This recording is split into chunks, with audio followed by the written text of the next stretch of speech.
Assalamu alaikum. Welcome to my channel. Today I would like to share how to install Kali Linux on Windows 11 using Subsystem for Linux. In this video I will share step-by-step Kali Linux installation process in the Windows Subsystem. The Windows Subsystem for Linux WSL2 is a powerful and easy way to run Linux directly on your Windows machine without the need for dual boot or virtual machine. If you want to be a ethical hacking, cybersecurity penicillins, or just like curious about Kali Linux, you can use this way.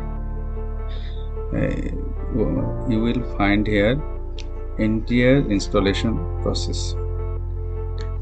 In my description link, I have shared step-by-step guideline.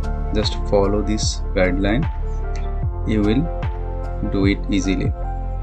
If you have any further query regarding this issue, please mention in a comment. If you like the video, please subscribe my channel. Thank you.